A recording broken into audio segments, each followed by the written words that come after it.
आज सजया है वे सारा शहर, आज हो गई आवे रब दी महर। हाय सजया है वे सारा शहर, आज हो गई आवे रब दी महर। अखियां चो डिगदे हंजू खुशियां दे, तेरी बन जाना अज तू सजना वे। अखियां चो डिगदे हंजू खुशियां दे, तेरी बन जाना अज तू सजना वे। खुशियां दा चढ़िया अज वेला वे,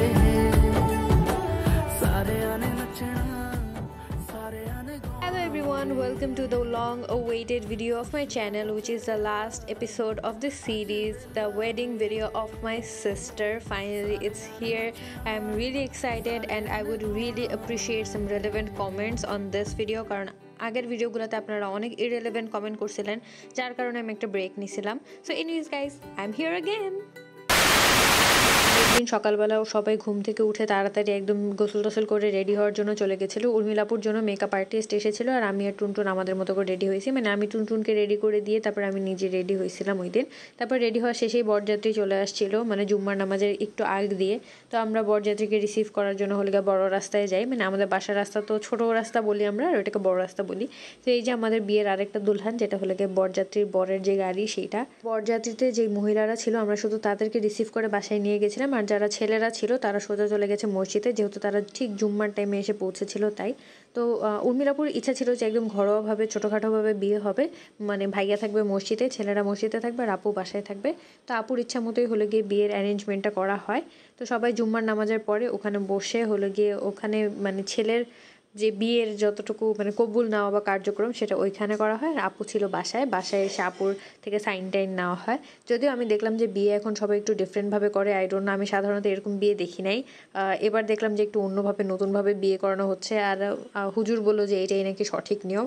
সো আমার এই ব্যাপারে একটু নলেজ কম আছে, তাই আমি এটা নিয়ে কোনো আর্গুমেন্টে যেতে চাইতেছি না। সো এই যে সবাই দেখতে পারতেছেন বিয়ে পড়ানো শেষ আলহামদুলিল্লাহ, সবাই সবার জন্য দোয়া করতেছে, মানে মেইনলি নতুন যে দম্পতি তাদের জন্য দোয়া করতেছে এখানে।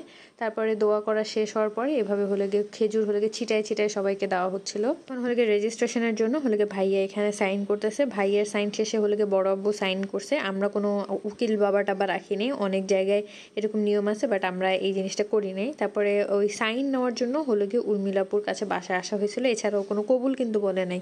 I know guys, it's a twist, মানে নতুনভাবে আই ডোন্ট নো কীভাবে করছে।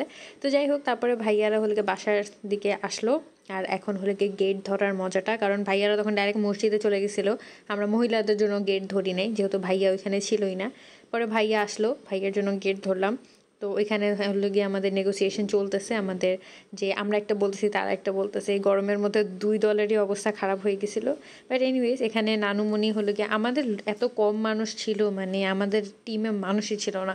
তো যাই হোক, নানুমণি হলে গিয়ে এখানে দাঁড়ায় আছে আমাদের সাথে, আমাদেরকে সাপোর্ট করার জন্য। তারপরে আমরা যখন আমাদের নেগোসিয়েশন শেষ হইলো, পরে ভাইয়াকে আমি হলে গিয়ে শরবত আর মিষ্টি খাওয়াইছি। আমরা এখানে কোনো গরমিল করি নাই, একদম ফ্রেশ হলে গিয়ে শরবত আর হলে গিয়ে মিষ্টি ভাইয়াকে খাওয়ানো হয়েছিল। এরপর ভাইয়াকে রিসিভ করার পর ভাইয়া হলে গিয়ে স্টেজের দিকে চলে যাচ্ছিলো। স্টেজ আপনারা জানেন যে ছাদের উপর করা হয়েছিল, তো ওইখানেই মেইনলি ভাইয়া গিয়ে বসতেছিল। তো এই যে একদম লাইন ধরে ধরে বরযাত্রী যত মানুষ আছে, কারণ মহিলারা আগেই চলে আসছিল, এখন শুধু ছেলেরা বাকি ছিল, তারা মসজিদে বিয়ে পড়ানো শেষে যে নামাজ শেষে হলে গিয়ে ওরা আসছিল। তো এই যে ভাইয়া গিয়ে স্টেজে বসলো। স্টেজে বসার পর আমরা কিছুক্ষণ পর গিয়ে হলে গিয়ে আপুকেও নিয়ে আসছি। আর এদিকে একটা মিসহ্যাপ হয়ে গেছিলো, আমার আঙ্গুলও কেটে গেছিলো, তো এটা নিয়ে আমি অনেক স্ট্রাগল করতেছিলাম। বাট যাই হোক, বিয়ে বাড়িতে আসলে অনেক বেশি ঝামেলা টামেলা হইতেই থাকে, এটা বলার বাইরে। আর যেই গরম ছিল, মানে অবস্থা খারাপ। তো তারপরে আমরা সুন্দর মতো ভাই বোনরা নিয়ে গিয়ে মানে আপুকে ভাইয়ের হাতে তুলে দিলাম, এমন একটা মোমেন্ট ক্রিয়েট করছি। Emotional, fun and a lot of chaos. মানে বাঙালি বাড়িতে বিয়ে হওয়া, এক তো বাঙালি, তারপর বাংলাদেশি, মানে ঝামেলা হবেই। পুয়ার ভাইয়াকে এখানে মাসাল্লাহ অনেক অনেক বেশি সুন্দর লাগতেছে, মানে একদম মাশাল্লাহ made for each other, please আপনারাও মাশাল্লাহ বললেন। তো তারপরে বড় আব্বু স্টেজে উঠলো, উঠে ভাইয়াকে একটা গিফট দিল, আই ডোন্ট নো কী গিফট। আর অনেকে মনে করো উর্মিলা আপু আমার আপন বোন না, ও আমার কাজিন সিস্টার, এই যে বাট আমরা ওইভাবেই থাকি সবাই, যে আপন বোন আপন ভাই বোন, মানে চাচা তো ভাই বোন যারা আছে তারা ওইরকম আপন ভাই বোনের মতোই থাকি, তাই আমি আর কি ওইভাবে আলাদা করে বলি না যে আমার চাচাতো বোন আমার কাজিন বা কিছু। তো আই থিঙ্ক আপনাদের এটা ক্লিয়ার হয়ে গেছে এখন। তারপরে আমরা বসলাম বর আর কনের সাথে খেতে। আর এই জিনিসটা মানে অনেকে শখ থাকে যে জামাইকে এইভাবে করে আস্তে একটা ছাগল বানাই দিবে, ম্যাক্সিমাম বিয়ে বাড়িতে এটা দেখা যায়, বাট আমার কাছে ব্যাপারটা খুবই উইয়ার্ড লাগছে, আই এম রিয়েলি সরি। তো তারপরে আরেকটা যেই রিচুয়াল সেটা হলো হাত ধোয়ানো আর ওখান থেকে টাকা নেওয়া। তো এখানে হাত দিয়ে সাবান লাগায় আমি ধরে রাখছিলাম, আর এখানে আবার টাকা নিয়ে নেগোসিয়েশন চলতেছে যে হ্যাঁ আমি যে টাকা বলছি ওইটা আর কি তাদের পছন্দ হচ্ছে না, আবার তারা যেটা বলছে আমার হয় নাই। তো এইভাবে নেগোসিয়েশন করার পর যখন একটা জায়গায় আমরা এসে পৌঁছাইলাম, তখন হলে গিয়ে আমরা তাদেরকে খাওয়ার অনুমতি দিলাম আমি, যে হ্যাঁ ভাই এবার খাইতে পারেন। বাট এইখানে আমি দেখি অলরেডি মরা ছাগলকে তারা আবার জবাই করতেছিল। You can see my reaction guys. এমনিতে তো আমার জিনিসটা দেখেই কেমন লাগতেছিল। আমার ফ্রেন্ডের যখন বিয়ে হয়েছিল তখনও আমি ওর সাথে খাইতে বসছিলাম, আর এই জিনিসটা আমাকে অনেক ডিসগাস্টিং ফিল করাইছে। বাট এটা নাকি রিচুয়াল, এটাও নাকি fun. I said okay it's fine. যদিও আমার বলাতে কিছুই যায় আসে না, তো বরপক্ষ এই জিনিসটা খুবই এনজয় করছে, ওই যে ছাগলের যে ব্যাপারটা আর কি। তো হোয়াট এভার, সবার যদি ভালো লাগে তাহলে সমস্যা নাই, বাট আমার একটু ভালো লাগে না, আমি ওখান থেকে খাইও নাই ঠিক মতো। তারপর আমরা আমাদের নর্মালভাবে খাবার দাবার শেষ করলাম। তারপরে এবার টাইম ছিল হলো গিয়ে আমাদের প্রপার বিদায়ের বেলা, কারণ খাওয়া দাওয়া শেষ, ফটোশ্যুট শেষ, সব কিছু শেষ। এখানে টুনটুন কান্না করতেছে না, ওর মাস্কারা ওর চোখের ভিতর ঢুকে গেছে, অ্যান্ড আমি ওকে ইরিটেট করতেছি, বেচারি গরমে এমনি অর্ধেক হয়ে গেছিলো। তো তারপরে মোস্ট ইমোশনাল মোমেন্ট শুরু হয়, যেখানে হলে গিয়ে বিদায়ের টাইম আসে। অ্যান্ড এখানে সবাই কান্নাকাটি করতেছিল, আমি বলছিলাম আমি একটু কান্নাকাটি করবো না, বাট আই ওয়াজ কমপ্লিটলি রং। কারণ এই টাইমে নিজেকে ধরে রাখা যায় না, কারণ ছোটো থেকে বড় হয়েছে, আমি বললাম না আমার বাবার সাইডের যে কাজিনরা আছে ওদের সাথে আমার বন্ডিং অনেক অনেক বেশি ভালো। তো এখন ওই জিনিসটা হিট করে যে হ্যাঁ বোন শ্বশুরবাড়ির হয়ে গেলে অনেক চেঞ্জেস চলে আসে, যেটা এখন আমি দেখতে পাইতেছি। তো এখানে লাস্ট কিছু রিচুয়ালস ছিল, ওগুলো পালন করা হইলো।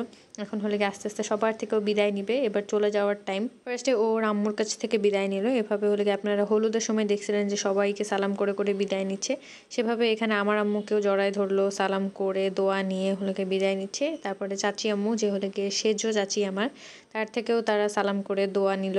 চাচি আম্মুর পরে আসতেছে হলে গিয়ে মামুনি সবার ছোট।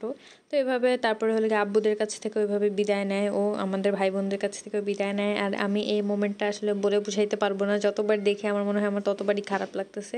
এটা হলে গিয়ে উর্মিলাপুর বাবা, মানে আমার যে বড় চাচ্চু উনি, আর আমার বাবা হলে গিয়ে মেঝো। আই হোপ আপনাদের ব্যাপারটা ক্লিয়ার হয়ে গেছে। তো আস্তে আস্তে সবার থেকে যখন বিদায় নিচ্ছিল, মানে সবাই যাদেরকে আমি জীবনে কান্না করতে দেখিনি তাদেরকেও আমি ওই দিন কান্না করতে দেখছি। তো ইট ওয়াজ রিয়েলি হার্ট ওয়ার্মিং, খুবই মানে ওই মোমেন্টটা আমি আসলে কাউকে বুঝাইতে পারবো না, যাদের ভাই বোনের বিয়ে হয়েছে বা যারা এরকম কোনো মোমেন্ট ফেস করছে শুধুমাত্র তারাই বুঝতে পারবে যে এই মোমেন্টটা আসলে কী। এছাড়া আমি আসলে কাউকেই কখনোই বুঝাইতে পারবো না। আর যাদের আপন ভাই বোনের বিয়ে হয়ে যায় তাদের যে কী অবস্থা হয় আমি সেটাও আসলে নিজেও কখনো বুঝবো না যতদিন আমার বিয়ে হচ্ছে। তো I really don't know how to explain this moment, but specially সবার মুখের কথা, মানে সবাই এমন এমন কথা বলতেছিল হঠাৎ করে, তখন আরও বেশি ইমোশনাল লাগতেছে যে হ্যাঁ আসলে তারা আমাদেরকে কতটা বেশি ভালোবাসে, কিন্তু সেটা কখনো তারা প্রপারলি এক্সপ্লেইন করতে পারে না, এক্সপ্রেস করতে পারে না। যার জন্য অনেক সময় আমার মনে করে হ্যাঁ আমাদের বাবা চাচারা আমাদেরকে ভালোবাসে না, but they are the brown dads or whatever এভার, যার জন্য তারা খুবই কম এক্সপ্রেস করে তাদের ফিলিংস। কিন্তু তারা যখন এক্সপ্রেস করে তখন আসলে আমরা তো ওই ইয়াগুলো বুঝতে পারি যে আসলে অ্যাকচুয়ালি তারা আমাদেরকে কত বেশি ভালোবাসে। তো যাই হোক, এভাবে বিদায় নিতে নিতে আমরা আমাদের প্রায় বিকালের দিকে হয়ে গেছিলো ওর বিদায় নিতে নিতে। পরে আমরা ওকে গাড়িতে তুলে দিলাম, তারপরে ওকে ফাইনালি বিদায় দিলাম। মানে তখন যে মনের ভেতর কত বড় একটা পাথর রাখতে হয়েছে, কারণ এটা হতেই হবে, আমরা এখন মেনে নেই আর না নেই, মেনে নেওয়াটাই আমাদের সবার জন্য ভালো, না হলে আবার আপু অনেক বেশি কষ্ট পাবে। যদিও there is a surprise guys, আপুর বিয়ে হওয়ার ঠিক পরের দিন আমরা চলে গেছিলাম আপুর সাথে দেখা করতে। এই যে আপনারা দেখতে পাচ্ছেন যে আমাদের সুন্দর রাজা সাহেব উনি রেডি হয়ে গেছে। আমরা হলে গিয়ে বিকালের দিকে রওনা দিয়ে আপুর বাসায় গেছিলাম আপুকে দেখে আসতে যে আপু কেমন আছে, কারণ ওরা ফিরানিতে পরে আসবে যখন বউ ভাত হবে, বউ ভাত একটু লেটে হবে ওদের, দ্যাটস ওয়াই। সো আমরা সবাই মিলে হলো গিয়ে আপুর বাসায় বেড়াইতে গেছিলাম, ওকে দেখতে গেছিলাম যে ও আমাদেরকে অনেক বেশি মিস করতেছিল, এই জন্য সবাই মিলে আমরা চলে গেছিলাম ওখানে দেখা করতে। তো এই জন্য আমাদের অনেক ভালো লাগছে, ওরও ভালো লাগছে, আমাদেরও ভালো লাগছে। So I really hope that you enjoyed this vlog. If you did, make sure to hit the like button. And আপনারা আমাকে অনেক বেশি জিজ্ঞেস করছেন আমি কই, এই যে আমি চলে আসছি। অ্যান্ড ইনশাল্লাহ আমি রেগুলারলি ভ্লগ দেওয়ার ট্রাই করবো। আর আপনাদের যত কোয়েশ্চেন আছে আমি একটা ভিডিওতে অবশ্যই অ্যান্সার করবো। So I would really request যে আপনারা একটু ধৈর্য ধরেন।